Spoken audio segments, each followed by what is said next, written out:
नमस्कार विद्यार्थी मित्रांनो, संकल्प अकॅडमी पुणे येथे आपले स्वागत आहे. मी निलेश आणि आपण आज पाहणार आहोत सध्याच्या चालू घडामोडी. अ, चला तर मग सुरू करूया. आजची पहिली न्यूज आहे EPFOने डिसेंबर 2024 मध्ये 16.5 लाख निव्वळ सदस्यांची नोंदणी निव्वळ सदस्य जोडलेलीची नोंद केलेली आहे. आता EPFO म्हणजे काय? Employees provident fund organisation.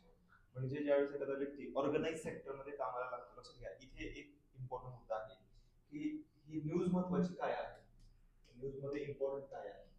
तर ही न्यूज काय सांगते की ऑर्गनाइज सेक्टरमध्ये एखादा व्यक्ती जेव्हा कामाला लागतो तेव्हा त्याचा प्रोव्हिडंट फंड मध्ये अकाउंट ओपन केलं जातं आणि एम्प्लॉयर जो असतो तो त्याच्या वतीनं एम्प्लॉईच्या वतीनं काही अमाऊंट प्रोव्हिडंट फंड मध्ये टाकत असतो. सो ऑर्गनाइज सेक्टर म्हणजे ज्या कंपन्या आहेत मोठ्या त्या किंवा गव्हर्नमेंट सर्व्हिसेस असतील या प्रकारच्या ज्या कंपन्या आहेत ऑर्गनाइज सेक्टर जे आहे त्यामध्ये जे लोक जॉब करतात त्यांचीच केवळ नोंद होते. म्हणजे हे एम्प्लॉयमेंट किती जनरेट झाली ऑर्गनाइज सेक्टरमध्ये त्याचं एक इंडिकेटर आहे.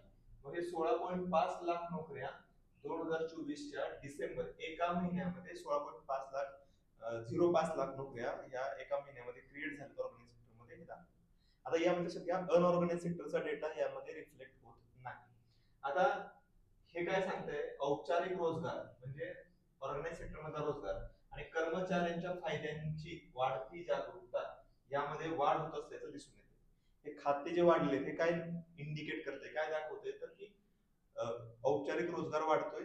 त्याचबरोबर हे जे EPFO ला अटॅचमेंट झाल्यानंतर एम्प्लॉईजला जो फायदा होतो त्याबद्दलची जागरूकता पण निर्माण झालेली या गोष्टी दाखवते. राज्यवार विश्लेषण दर्शवते की शीर्ष 5 राज्य म्हणजे मोठी महत्वाची मुख्य 5 राज्य कोणती आहेत? महाराष्ट्र, कर्नाटक, गुजरात, हरियाणा आणि दिल्ली या 5 राज्यांमध्ये सर्वात जास्त EPFOचे अकाउंट ओपन केले. त्यामध्ये पण एक नंबरला कोण आहे तर महाराष्ट्रामध्ये सर्वात जास्त EPFOचे अकाउंट ओपन झालेले आहेत. सो हा EPFOचा logo employees provident fund organisation, मराठीमध्ये कर्मचारी भविष्य निर्वाह निधी संघटना, एक सरकारी संस्था आहे. स्थापना कधी झालेली आहे? 4 मार्च 1952 रोजी. संघटित क्षेत्रातील कामगारांसाठी भविष्य निर्वाह निधी, निवृत्ती वेतन म्हणजे पेन्शन आणि विमा इन्शुरन्स याचं व्यवस्थापन करण्याचं काम करतं. तर हे फक्त पेन्शनच नाही तर विम्याचं सुद्धा काम करते याच्याबरोबर प्रोव्हिडंट फंड बरोबर. आता याचं कोणतं मिनिस्ट्री काम बघते हे तर श्रम आणि रोजगार मंत्रालय आणि मुख्यालय याचं कुठे आहे? नवी दिल्ली. भविष्य निधी भवन याचं जे मुख्यालय आहे त्याचं नाव आहे भविष्य निधी भवन आणि ते नवी दिल्ली येथे आहे. तर हे एक महत्वाचं आहे. आपण जर तुम्ही करंट अफेअर फॉलो करताल तर आपण काही दिवसापूर्वी EPFO वर ही एक न्यूज पुन्हा आली होती त्यावेळेस आपण नोव्हेंबर महिन्याचा डेटा चेक केला होता. पुढचं, India's approach to Africa focuses on building not extracting. S Jaishankar आपले जे एक्सटर्नल अफेअर मिनिस्टर आहेत एस जयशंकर त्यांनी इंडिया जपान आफ्रिका फोरम मध्ये इंडियाचा जो अप्रोच आहे आफ्रिकेविषयी, आफ्रिका जे खंड आहे त्याच्याविषयी जो भारताचा अप्रोच आहे त्याच्याविषयी हे बोललेले. आता हे बोलून दाखवण्याची गरज का होती तर आफ्रिका हे एक मिनरल रिच कंट्री आहे आणि त्यामध्ये बरेच देश इन्क्लुडिंग चायनानं खूप मोठे स्टेक्स तिथे गुंतवलेले आहेत. कशासाठी तर तिथं मायनिंग करण्यासाठी, एक्स्ट्रॅक्शनसाठी मोठ्या प्रमाणामध्ये त्यांनी तिथं गुंतवणूक केलेली आहे. त्याचबरोबर तुम्ही युरोप घ्या किंवा अमेरिका घ्या, यांनी आफ्रिकेमध्ये जे काही पैसे गुंतवलेले आहेत त्याच्या बदल्यामध्ये त्यांना मिनरल पाहिजे.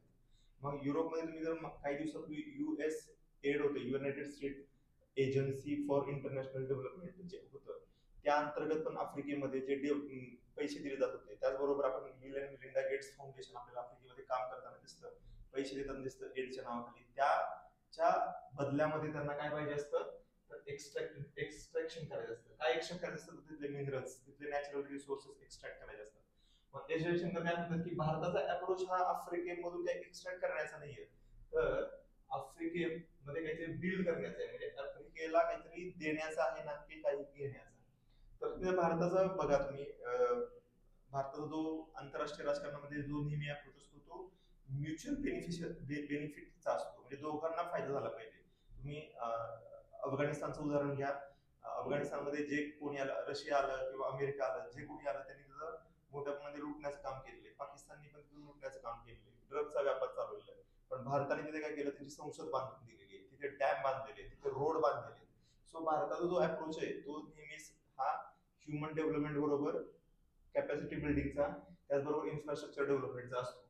सो एस जयशंकर काय म्हणले, एक्स्ट्रॅक्टिव्ह मॉडेल्स ऐवजी, एक्स्ट्रॅक्टिव्ह म्हणजेच आपण काय म्हणतो शोषण करणं, शोषण करणं यातून एक्स्ट्रॅक्शन करणं, कशाचं, मिनरल्स आलं, खणकाम वगैरे करणं, काढून घेणं. या मॉडेल ऐवजी क्षमता बांधणी, कौशल्य विकास, स्किल डेव्हलपमेंट आणि तंत्रज्ञान हस्तांतरण म्हणजे टेक्नॉलॉजी ट्रान्सफर या आफ्रिकेसोबत आपलं दीर्घकालीन शाश्वत भागीदारी निर्माण करण्याच्या साठी भारत वचनबद्ध आहे. सो हे त्यांनी स्टेटमेंट दिलेले आहे. भारत हा आफ्रिकेचा चौथा सर्वात मोठा व्यापारी भागीदार आहे. लक्षात घ्या, आफ्रिका कॉन्टिनेंट आहे, हा भारताचा चौथा सर्वात मोठा व्यापारी भागीदार आहे. द्विपक्षीय व्यापार जवळपास $100 बिलियन पर्यंत पोहोचला आहे आणि तो सातत्यानं वाढतोय. आता चीन, युनायटेड स्टेट्स, संयुक्त अरब अमिरात, रशिया आणि सौदी अरेबिया हे भारताचे टॉपचे व्यापार भागीदार आहेत. हे देश आहेत, लक्षात घ्या. हा तसं पाहायला गेलं तर चौथा येतो संयुक्त अरब अमिरातीच्या इथे. पण जर आपण देशानुसार बघितलं तर चीन, युनायटेड स्टेट्स, युएई, रशिया आणि सौदी अरेबिया हे आपले 5 महत्वाचे व्यापारी भागीदार आहेत. आणि जर आपण एक्सपोर्टच्या रिलेटेड बघितलं, निर्यात भागीदार बघितलं, तर इथे आपण युनायटेड स्टेट्सला, लक्षात घ्या, कारण चीनकडून आपण मेनली इम्पोर्ट करतो, त्यामुळं आपला एक्सपोर्ट कमी आहे चीनला, त्यामुळे टोटल ओव्हरऑल बघितलं तर व्यापारी भागीदारामध्ये हा रँक लागतो. पण आपण जर निर्यात, भारतापासून जी निर्यात होते त्याच्याशी रिलेटेड आपण बघितलं तर एक नंबरला आपण सर्वात निर्यात माल करतो युनायटेड स्टेट्सला करतो, त्यानंतर युएईला करतो, त्यानंतर नेदरलँड, त्यानंतर चीन आणि त्यानंतर आपण सिंगापूरला काय करतोय, सर्वात जास्त निर्यात करतोय. सो हे दोन जे रँकिंग आहे ते लक्षात ठेवा, कारण हे एक्सपोर्ट रिलेटेड आहे आणि एक्सपोर्ट म्हणलं तर युनायटेड स्टेट्स पहिले येतं. आणि ओव्हरऑल जर का व्यापार बघितला तर चीन बरोबर आपला सर्वात जास्त व्यापार होतो.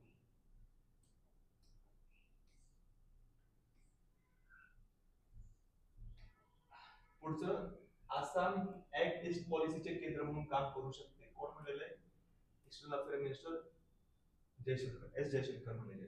आता ही ऍक्ट ईस्ट पॉलिसी काय आहे, तर सुरुवातीला भारताने जेव्हा एलपीजीचं धोरण स्वीकारलेले आणि त्यानंतर भारताने एक लुक ईस्ट पॉलिसी म्हणून राबवली, म्हणजे पूर्वेकडे पहा ही पॉलिसी राबवली. आणि आता त्यानंतर जेव्हा 2014 मध्ये सत्तांतर झालेलं आहे आणि नवीन सरकार सत्तेमध्ये आलं बीजेपीचं, त्यावेळेस नरेंद्र मोदी सरकारने लुक ईस्ट पॉलिसीच्या ऐवजी ऍक्ट ईस्ट पॉलिसी, म्हणजे फक्त पाहू नका तर त्याच्यावरती काम करा, सो त्या अर्थानं ऍक्ट ईस्ट पॉलिसी असं एक नवीन पॉलिसी लॉन्च केली आहे. तर आता हे एवढं इम्पॉर्टंट काय आहे ऍक्ट ईस्ट पॉलिसी आणि त्यामध्ये कोणते देश येतात, तर आग्नेय आशियाई देशांसोबत. तर लक्षात घ्या, east policy, act east policy तुम्हाला जपान पण आपल्या पूर्वीला येतो, पण हे ऍक्च्युली जे मेन आहे ना, तर हे देश आहेत कोणते, आग्नेय आशियाई देश आहेत. आग्नेय दिशेला जे देश आहेत, आग्नेय आशियाई देश आहेत, त्यांच्याबरोबर आर्थिक, धोरणात्मक, सांस्कृतिक संबंधांना प्रोत्साहन देण्यासाठी एक राजनैतिक उपक्रम आहे. राजनैतिक म्हणजे काय, डिप्लोमॅटिक उपक्रम आहे हा आग्नेय आशियाई देशांबरोबरचा. आता आपण बघितलं यावेळेस आपलं जे प्रजासत्ताक दिन होता 26 जानेवारी, रिपब्लिक डे, त्या दिवशी आपले प्रमुख पाहुणे कोण होते, तर इंडोनेशियाचे हेड होते. सो तो ऍक्ट ईस्ट पॉलिसीचाच हा एक पार्ट आहे. आता यामध्ये कोणकोणते देश होते, म्यानमार पासून जो खालचा पार्ट आहे, इकडे बघा, इकडे भारत आहे, इथून म्यानमारचा खालचा जो आहे, Laos, Thailand, Cambodia, Malaysia, Singapore बघा एक छोटस, ब्रुनेई, इंडोनेशिया, ईस्ट तिमोर, हा जो सगळा पार्ट आहे, हा फिलिपिन्स, हा सगळा जो पार्ट आहे, हा साऊथ ईस्ट एशिया, आग्नेय आशियाई देश मध्ये मोडतो. तर तुम्हाला हे देश माहित पाहिजे की यामध्ये कोणकोणते देश येतात आणि यामध्ये कोणत्या महत्वाच्या इकॉनॉमी आहेत. आता लक्षात घ्या की लुक ईस्ट पॉलिसी ही राबवण्यात आली होती 1992 ला. पी नरसिंह राव जे आपले प्राईम मिनिस्टर होते. आता आपण जे आपलं एलपीजीचं धोरण आठवतंय का तुम्हाला, लिबरलायझेशन, प्रायव्हेटायझेशन आणि ग्लोबलायझेशन हे धोरण, हे पण आपले पंतप्रधान नरसिंहराव होते, त्यांच्या नेतृत्वाखाली भारत सरकारने एलपीजीचं धोरण राबवलेलं होतं. देशाची इकॉनॉमी जी आपण ओपन केली फॉर एक्सटर्नल इन्व्हेस्टमेंट, बाहेरच्या इन्व्हेस्टमेंटसाठी, ते यांच्याच काळात झालेले. त्याचबरोबर लुक ईस्ट पॉलिसीची जी सुरुवात आहे 1992 साली, 91-92 साली ही याच काळात झालेली आहे बघा. याच काळात एलपीजी धोरण पण होतं, याच काळात ही लुक ईस्ट पॉलिसी पण झालेली आहे. आता याच्या मागे कारण काय आहे तर लक्षात घ्या की 1989 मध्ये काय झालंय, शीत युद्धाचं शेवट झालेला आहे. कोलॅप्स ऑफ युएसएसआर स्प्लिट झालेला आहे. त्याचबरोबर भारताचं काय झालं होतं, बॅलन्स ऑफ पेमेंटचा प्रॉब्लेम झाला होता, पेमेंट संतुलन संकट, बॅलन्स ऑफ पेमेंट. आपण जे म्हणतो ना की 1991 मध्ये भारतामध्ये क्रायसिस क्रिएट झाला होता, आर्थिक संकट आलं होतं. ते कशाचं होतं तर बॅलन्स ऑफ पेमेंटचं होतं. सो पहिली पार्श्वभूमी लक्षात घ्या की शीत युद्ध संपलेलं आहे, त्यामुळे आपला जो मेन देश होता, जो आपला सपोर्टिव्ह मेन कंट्री होता, तो कोण होता तर रशिया होता, आणि त्याचा फॉल झालेला आहे. त्यानंतर भारताचा पेमेंट ऑफ क्रायसिस ची इश्यू, बॅलन्स ऑफ पेमेंट क्रायसिसचा इश्यू क्रिएट झालेला आहे, आणि डेंग झियाओपिंगच्या नेतृत्वाखाली चीनी सुधारणांच्या पार्श्वभूमीवरची घोषणा झाली होती. म्हणजे ऍक्च्युली या काळामध्ये चीनने इकॉनॉमी मोठ्या प्रमाणामध्ये इकॉनॉमिक पॉलिसीमध्ये रिफॉर्म्स क्रिएट केले होते, आणि त्या रिफॉर्म्समुळे चायनाचा जो ग्रोथ रेट आहे 90 नंतरचा तो खूप मोठ्या प्रमाणात वाढलेला आहे. आता या सगळ्या पार्श्वभूमीवरती चायनाने त्यांच्या पॉलिसी चेंज केल्या होत्या, नवीन नवीन मार्केट्स अक्वायर करायला सुरुवात केली होती, कशासाठी तर एक्सपोर्टसाठी, व्यापारासाठी. आणि या पार्श्वभूमीवरती भारतानं सुद्धा जे नवीन देश व्यापारासाठी शोधले पाहिजेत, त्यांच्याबरोबर व्यापार केला पाहिजे, तरच आपण सर्वाईव्ह होऊ. या गोष्टीतून आपण पूर्वेकडे पहा म्हणजे लुक ईस्ट पॉलिसी असं धोरण आपण स्वीकारलेलं होतं.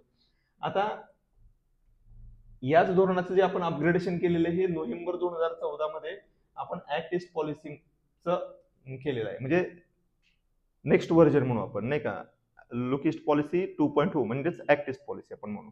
नेक्स्ट व्हर्जन आहे ते कोणतं आहे तर ऍक्ट ईस्ट पॉलिसी आहे.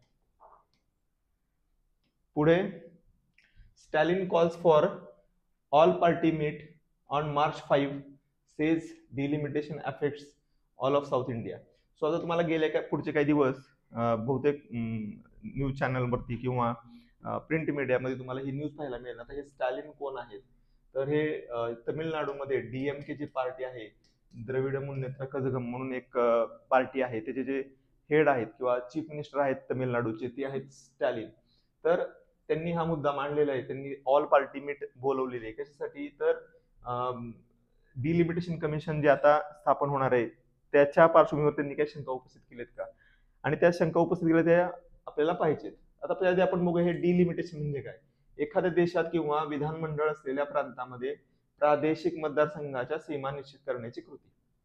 आता लक्षात घ्या, प्रत्येक 10 वर्षानंतर जनगणना होतोय, त्यानंतर लोकसंख्येचा आपण आढावा घेतो, आणि त्यानंतर त्याच्या पार्श्वभूमीवर आपण काय करतो, जे मतदारसंघ असतात लोकसभेचे आणि विधानसभेचे, त्या मतदारसंघाची आपण पुनर्रचना करत असतो. ती लोकसभा आणि विधानसभा मतदारसंघाची पुनर्रचना करण्यालाच डिलिमिटेशन किंवा परिसीमन आयोग असं म्हणतात. हे कोण करतं, परिसीमन. हे अतिशय हाय लेवल बॉडी आहे की जे हे काम करत असते. आता याच्या आधी परिसीमन आयोग किती वेळा नेमलेला आहे, 52, 63, 73 आणि 2002. आयोगाने यावरती पूर्वी प्रश्न विचारलेला आहे की किती वेळा परिसीमन आयोग नेमलेला आहे. संविधानामध्ये जे कलम आहेत 81, 82, 170 यानुसार हे आपण परिसीमन आयोग काम करत असतं.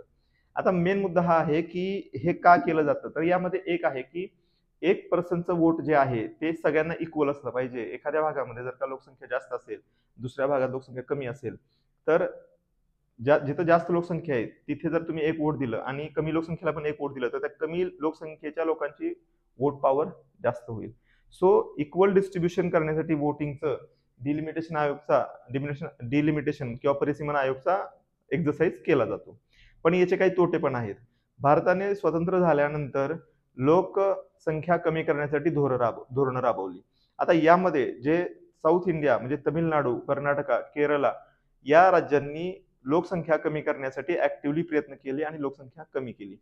त्या तुलनेमध्ये उत्तर प्रदेश, बिहार या राज्यांनी फारशा प्रमाणामध्ये लोकसंख्या कमी करण्यासाठी प्रयत्न केले, त्यांची लोकसंख्या वाढत गेलेली. आणि त्यामुळे काय झालेलं आहे, ज्यावेळेस डिलिमिटेशन कमिशन अंतर्गत ह्याचं चेक केलं जातं संख्या, तर लोकसंख्येच्या प्रमाणात त्या राज्याला सीट्स दिल्या जातात. म्हणून तुम्ही बघा उत्तर प्रदेशला 80 लोकसभेच्या सीट्स मिळालेल्या आहेत, महाराष्ट्राला 48 आहेत. मग हा जो फरक आहे यामुळे काय होतं की राज्यांना देशाच्या राजकारणामध्ये अतिशय महत्व प्राप्त होतं, कारण त्या राज्यामध्ये जास्त सीट्स आहेत.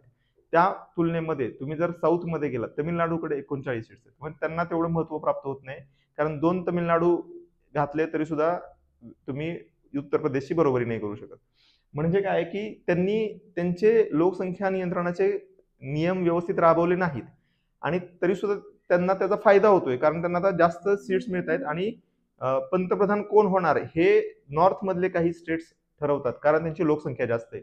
मग पॉलिसी आम्ही राबवून आम्ही लोकसंख्या कमी ठेवली किंवा जास्त वाढू दिली नाही, ही आमची चूक आहे का, हे साऊथ इंडिया मधले जे राज्य आहे त्यांचं पहिल्यापासूनच म्हणणं राहिलेलं आहे. आता त्याचा दक्षिण भारतावरती काय परिणाम होऊ ते बघू. तर अपुरे प्रतिनिधित्व, एकट्या बिहार आणि उत्तर प्रदेशमध्ये 21 जागा मिळतील, तमिळनाडूमध्ये 16 जागा कमी होतील.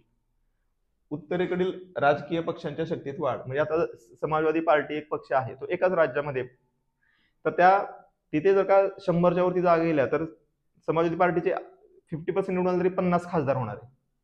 50 खासदार तर पूर्ण महाराष्ट्राचे होत नाहीत.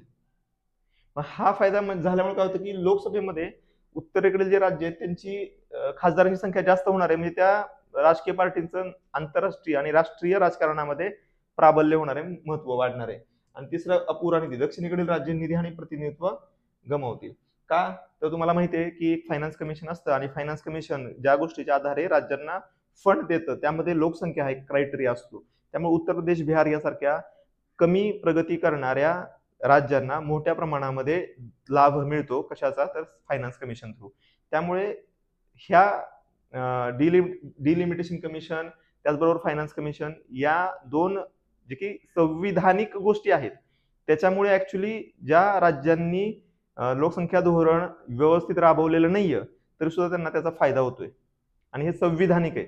त्यामुळे ही ऑल पार्टी मीट इथे बोलवली आहे. पुढच्या काही काळामध्ये हा एक कायमच वादाचा विषय राहिलेला आहे भारताच्या राजकारणामध्ये. तर बघू आता हे पुढे कसं हे होईल. हे बघा, हे एक्झॅक्टली नाहीये, पण एक आपण बघितलं 2020-21 मध्ये कोरोना होता, त्यामुळे भारताची लोकसंख्या काही मोजलेली नाहीये. ते अंदाजे आहे, तर अंदाजे जे आता 2026 नंतरचे डिलिमिटेशन बसेल त्या अंतर्गत हे युपीला 143 होऊ शकतात, आंध्र प्रदेश 54, महाराष्ट्राला 76 पर्यंत मिळू शकतात, म्हणजे महाराष्ट्राच्या ऑलमोस्ट डबल जागा उत्तर प्रदेशला मिळणार आहेत. बिहार 79, मध्य प्रदेश 52, गुजरात 43, राजस्थान 50, ते इथं बघा तमिळनाडूला 49. म्हणजे तमिळनाडूला काही फारसं गेन झालेलं नाही, फक्त 10 सीट्सचा इथं गेन होतोय. पण तुम्ही जर महाराष्ट्राला बघितलं तर ऑलमोस्ट 28 सीट्सचा गेन होतोय, आणि तुम्ही इथे बघितलं 63 सीट्सचा गेन होतोय. सो उत्तर प्रदेशला 63 जागा वाढतायत, आणि इथं किती, फक्त 10 जागा वाढतायत. तो हा जो प्रॉब्लेम आहे तो ऍड्रेस करण्यासाठी स्टॅलिन यांनी सर्वपक्षीय बैठक बोलवलेली आहे. आणि आता याचं डेव्हलपमेंट काय झालेलं, तर याचं उत्तर आपले जे गृहमंत्री आहेत अमित शहा, त्यांनी याचं उत्तर दिलेलं आहे. त्यांनी सांगितलं की या गोष्टीचा विचार केला जाईल, डिलिमिटेशन कमिशनच्या कार्यप्रणालीमध्ये आपण ह्या गोष्टीचा अंतर्भाव करणार आहे, आणि योग्य म्हणजे अननेसेसरी बेनिफिट मिळणार नाही लोकसंख्या जास्त वाढली म्हणून, याचा विचार केला जाईल. ठीक आहे, पुढे बघूया. Should a third language B compulsory. तो आपल्या इथं एज्युकेशन सिस्टीम मध्ये 3 लँग्वेज फॉर्म्युला होता. 1968 मध्ये जे कोठारी आयोग होतं त्यांनी जे शैक्षणिक धोरण बनवलेलं होतं त्यामध्ये त्यांनी 3 लँग्वेज फॉर्म्युला सांगितलं होतं. 3 लँग्वेज म्हणजे काय, तर एक मातृभाषा व्यक्ती असेल, म्हणजे महाराष्ट्रामध्ये असेल तर मराठी, त्यानंतर हिंदी, आणि त्यानंतर इंग्रजी, या 3 भाषा आहेत. आता इथे कर्नाटकमध्ये असेल तर काय, कन्नड, हिंदी आणि इंग्लिश, असं 3 भाषा. आता इथे मुद्दा काय होतो, तुम्ही हिंदीला का म्हणून हे करता, प्रमोट करता. साऊथमध्ये किंवा महाराष्ट्रामध्ये मराठी शिकले. आता उत्तर प्रदेशमध्ये गेला तर उत्तर प्रदेशचा व्यक्तीला मातृभाषा काय आहे, हिंदी आहे, आणि ही नाहीच आहे ना त्याला मग इंग्रजी. मग ज्यांची मातृभाषा हिंदी नाहीये त्यांना अननेसेसरी एक एक्स्ट्रा लँग्वेज शिकण्याचा भार पडतो, आणि त्याचबरोबर तो इंग्लिश पण शिकणार आहे. सो हे कुठेतरी हिंदी भाषिक जे राज्य आहेत त्यांना हा एक ऍडव्हान्टेज आहे, आणि एक प्रकारे पूर्ण भारतावरती हिंदी लादण्याचा परिणाम किंवा काम होतंय असा एक आरोप आहे हा पहिल्यापासून तमिळनाडू राज्य करतंय. आणि आपल्याला माहिती आहे, तुम्ही जर हिस्ट्रीमध्ये गेला तर हिंदी भाषेला जे अधिकृत भाषा बनलेली आहे त्यासाठी वोटिंग झालं होतं, आणि त्या वोटिंगमध्ये 1 नंबरला हिंदी होतं, दुसऱ्या नंबरला तमिळ होतं, आणि तमिळ फक्त 1 वोटनं हारलेलं होतं. म्हणजे एक वोट जर का तमिळला असतं तर आपल्याला हिंदी ऐवजी आपल्याला तमिळ दिसली असती एक भाषा. हे समजून घ्या, ह्या एवढा फरक आहे. म्हणजे ते एवढे पहिल्यापासूनच यामध्ये डिबेट आणि डिस्कशन वाद हे चालू आहेत. आता यामध्ये नॅशनल एज्युकेशन पॉलिसी 2020 ची जी पॉलिसी आहे त्याच्यामध्ये पण 3 लँग्वेज सांगितलेत, पण हिंदी काय आहे अनिवार्य नाही. म्हणजे हे तुम्हाला शिकणं काय अनिवार्य नाही. तरी पण आता हे राजकीय गोष्टीसाठी तामिळनाडूमध्ये हिंदी लादण्याची भीती व्यक्त केली जाते. आता हे आव्हानं काय आहेत? पहिली गोष्ट विद्यार्थ्यांवरती जास्त भार टाकणे, विरुद्ध बहुभाषिकता वाढवणे. सो एखाद्या व्यक्तीला जास्त भाषा माहित असणं ही ऍक्च्युली एक चांगली गोष्ट आहे. पण त्याचा ज्याला भाषा जाणून घ्यायची तो त्याचा पर्सनली अभ्यास करेल. प्रत्येक विद्यार्थ्यावरती त्याचा जास्त भर का टाका? सो विरुद्ध आहे. म्हणजे ह्या दोन गोष्टीचा जो पहिल्यापासूनचाच वाद आहे. दोन्ही गोष्टी इम्पॉर्टंट आहेत, पण त्यामध्ये चूज किंवा चॉईसचा एक ऑप्शन असावा असं दुसरी गोष्ट आहे शिक्षकाची कमतरता. म्हणजे जर तुम्ही एवढ्या सगळ्या भाषा शिकवणार असेल तर मग त्यासाठी तेवढं मनुष्यबळ किंवा तेवढे शिक्षक लागणार आहेत. ते शिक्षक तुम्हाला उपलब्ध होतील का? हा एक चॅलेंज आहे. पुढे आता आपण काय आंतरराष्ट्रीय न्यूज बघूया महत्वाची. Kremlin eyes potential for working with US on rare earth metal. आपण हे बोलतोच आहे. क्रेमलिन म्हणजेच रशिया.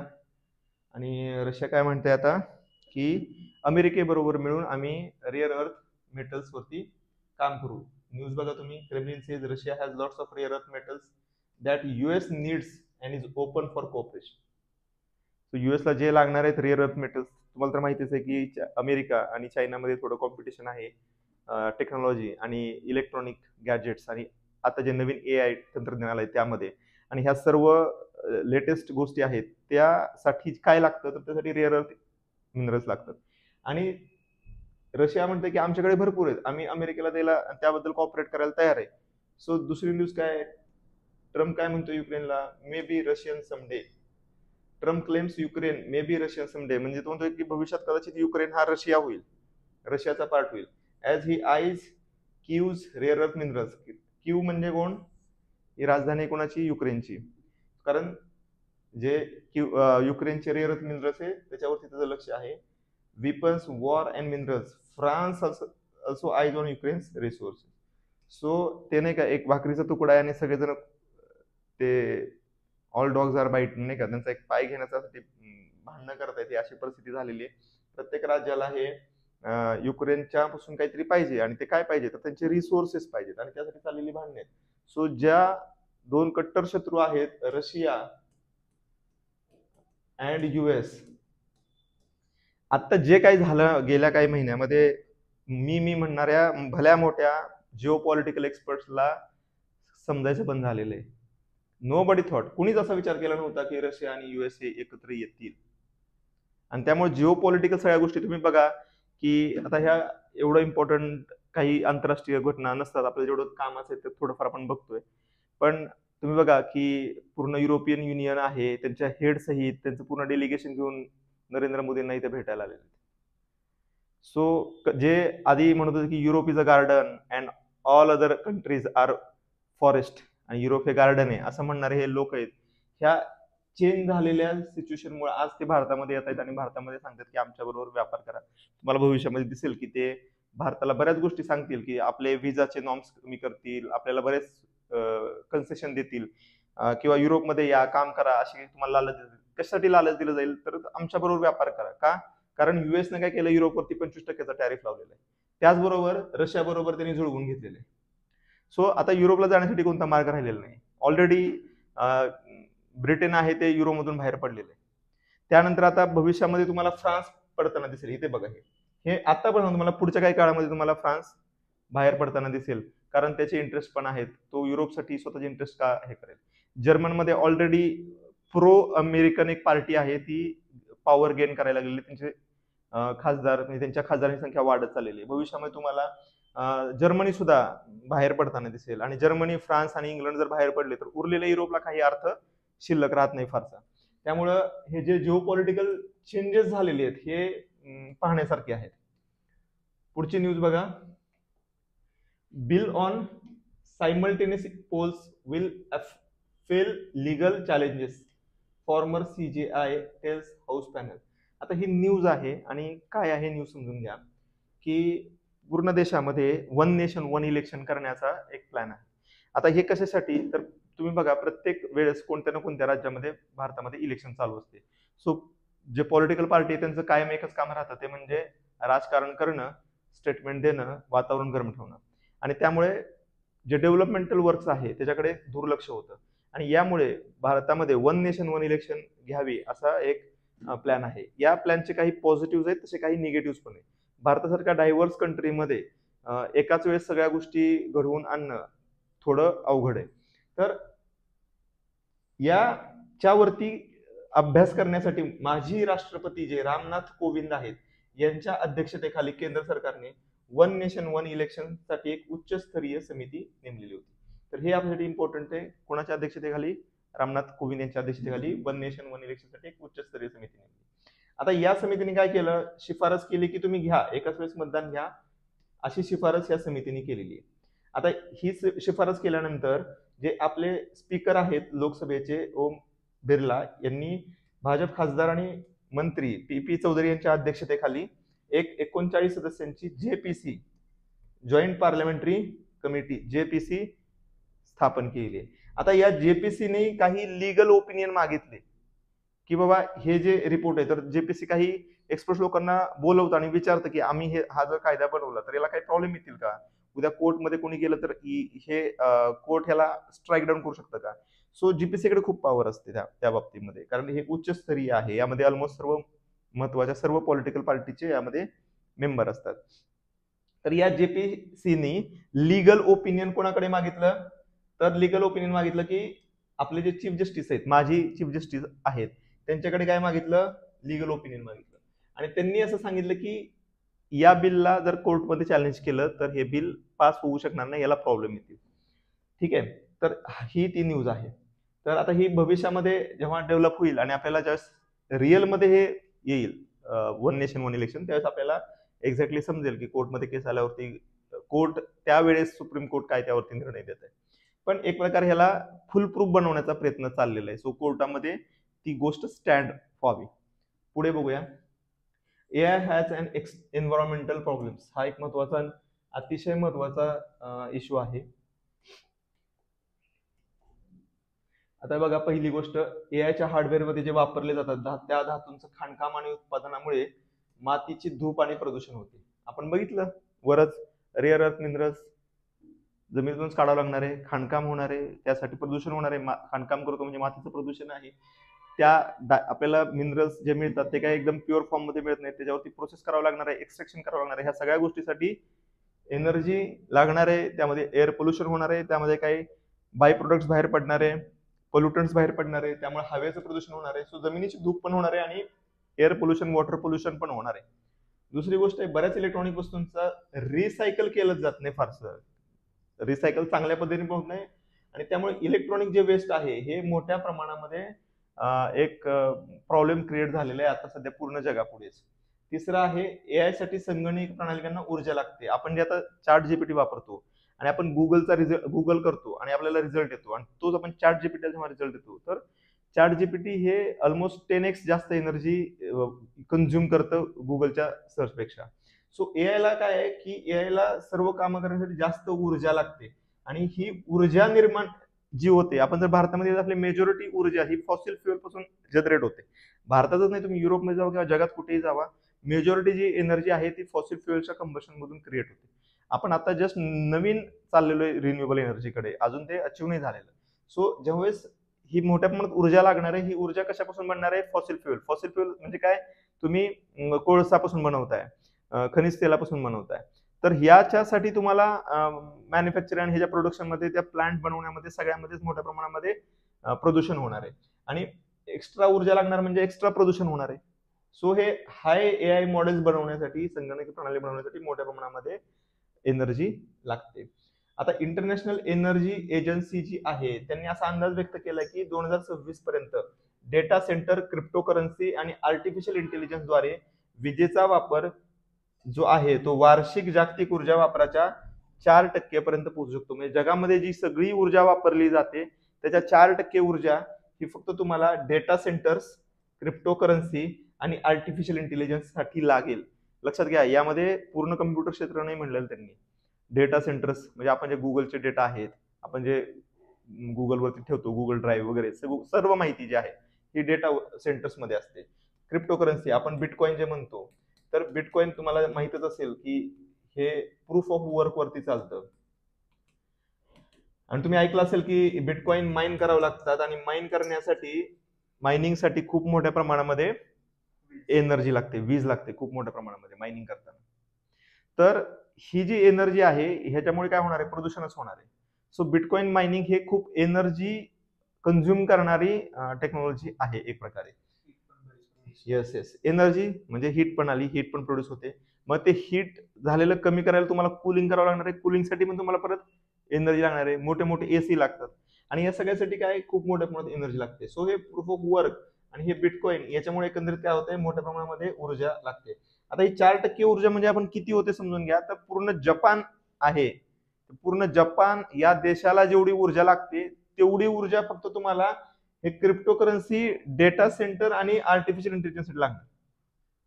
म्हणजे चॅट जीपीटी, डीपसीक वगैरे आपण जे बघतोय, त्याचबरोबर हे क्रिप्टोकरन्सी, इथेरियम, बिटकॉइन, रिपल, हे जे आपण USDT हे सगळे जे आपण बघतोय स्टेबल कॉइन्स यामध्ये आणि हे डेटा सेंटर यासाठी हे जवळपास एका देशाला जी पूर्ण एनर्जी लागते त्याच्या तेवढी एनर्जी फक्त एवढ्या गोष्टीला लागणार आहे.